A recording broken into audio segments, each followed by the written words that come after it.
Nabi kata la yakhluq, dia boleh lusuh dan juga buruk seperti mana pakaian yang kita pakai.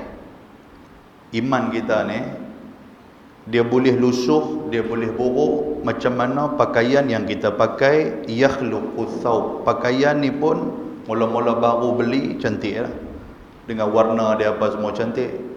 Tapi bila kita duk pakai, kita basuh, kita pakai, kita basuh berulang kali, dia akan lusuh warna dia. Dia akan jadi makin lama makin buruk. Maka Nabi kata iman kita pun macam tu. Mula-mula kita kenal Allah, dia main semangat. Lepas tu makin lama dia makin duk luntok, makin duk slow, makin duduk lusuh iman kita. Sebab tu kata Nabi SAW, fas'alullaha, banyak-banyaklah kita minta kepada Allah, ayyujaddidal iman fi qulubikum, supaya Tuhan sentiasa memperbaharui iman kita. Dalam hati kita ni, Nabi suruh minta kepada Allah. Tuan-tuan, antara doa yang selalu kita duk baca apa dia? Allahumma ahyina bil iman. Ya Allah, hidupkan kami dalam keadaan iman yang sempurna. Wa amitna bil iman, matikan kami dalam keadaan iman yang sempurna. Yang tu kita minta kepada Allah tiap kali lepas daripada sembahyang. Dalam hadis ni nak abang apa kat kita, tuan-tuan? Itulah manusia. Bila dia duduk dengan orang yang rajin mengaji, orang yang rajin beribadat, iman dia akan bertambah dan menjadi kuat macam mana kawan tu. Tapi kalau dia salah pilih kawan, kawan yang tak mau kepada agama, kawan yang tak pernah semayang, kawan yang seronok dengan benda maksiat, maka dia pun makin lama, makin pelan-pelan, jengkai dia semi jengkai, dia akan turut macam mana kawan dia buat. Sebab itulah tuan-tuan sekalian, mula-mula nombor satu apa dia? Minta kepada Allah supaya Tuhan bagi kekuatan kepada iman kita. Nombor dua apa tuan-tuan sekalian? Duduklah dan bersamalah dengan orang-orang yang soleh supaya kita dapat jaga iman kita. Sebab kita takut bila kita iman kita makin lama makin slow, makin lama makin kurang, takut-takut terus habis iman kita tu. Disebabkan mungkin kita kufur kepada Allah, pasal ada benda yang kita tak puas hati kepada Tuhan, yang tu yang kita takut.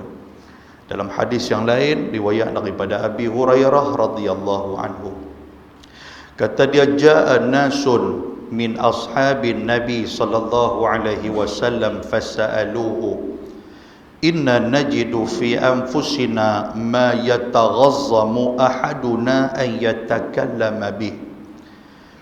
Qala an-nabi sallallahu alaihi wasallam, aw qad wajadtumuhu? Qalu na'am. Qal dzalika sarihul iman, atau kama qal, hadis sahih rawahul Muslim. Daripada Abi Hurairah radhiyallahu anhu, dia kata satu hari ada beberapa orang sahabat Nabi sallallahu alaihi wasallam mai jumpa Nabi. Dia duk mengadu kepada Nabi sallallahu alaihi wasallam. Apa depa kata? Depa kata inna najid fi anfusina ma yata'azzamu ahaduna an yatakallama bih. Dia kata, Rasulullah, kami ni karut dah ni. Nabi kata pasal apa? Karut pasal apa? Kami ni, dia kata, di luar ni nampak bagus. Kami ni dengan semayang, dengan duduk dalam majlis ilmu Nabi, dengan pergi masjid, dengan bersedekahnya, maknanya depan orang ni cantik, depan orang ni bagus kami ni. Cuma dalam hati kami, fi anfusina, dalam hati kami ni, ma yata'azam, kami ni tak mampu, ataupun kami ni nak habaq pun segan apa yang ada dalam hati ni. Nak cerita tentang macam mana buruknya hati kami ni, kami berasa hina sangat kalau kami habaq kepada kamu ya Rasulullah. Nabi kata apa? Nabi kata awaqad wajadtumuhu. Nabi kata takkan sampai tahu tu. Nabi kata, iyalah, dia kata, kami ni di luar orang nampak kami bagus, orang hormat kami, orang respect kat kami, orang bagus dengan kami, buat baik dengan kami ni.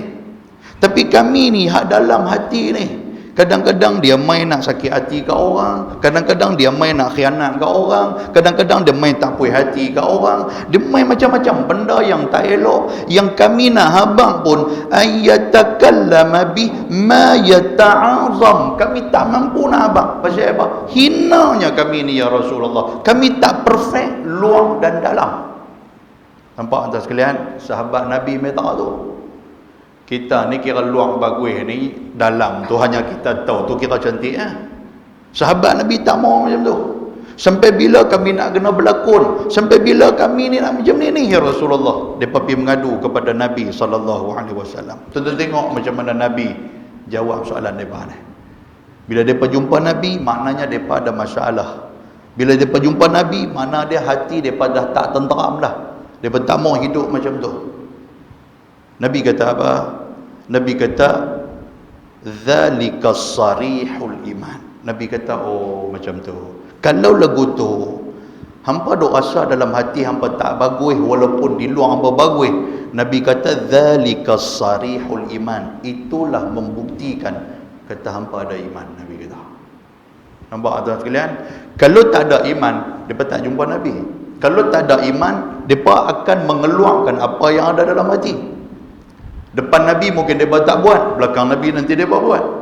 Depan sahabat Nabi hal lain mungkin mereka tak buat benda-benda yang tak elok. Pasal apa? Pasal sahabat nak lain kenal mereka. Tapi mungkin di luar, di kalangan luar daripada sahabat Nabi, mungkin mereka buat. Di luar pun mereka tak buat. Pasal apa? Pasal mereka ni hati duk main benda kotor apa semua duk ada dalam hati. Mereka cuba nak buang benda tu, mereka pergi jumpa Nabi. Takut-takut benda tu salah di sisi agama. Apa kata Nabi? Nabi kata itulah iman. Nabi kata itulah bukti kata hampa masih ada iman. Kalau hampa masih ada rasa malu untuk nak ucap benda tak elok duk main dalam hati, itu tanda kata hampa ada iman. Kalau hampa masih ada rasa malu untuk hampa nak tunjuk apa yang duk main dalam hati benda hak buruk, itulah tandanya kata hampa ada iman. Pertimbangan itulah tanda sebagai orang yang beriman kepada Allah Subhanahu wa ta'ala. Kalau tak ada iman, hampa akan buat benda yang tak elok seperti mana yang bermain dalam hati hampa.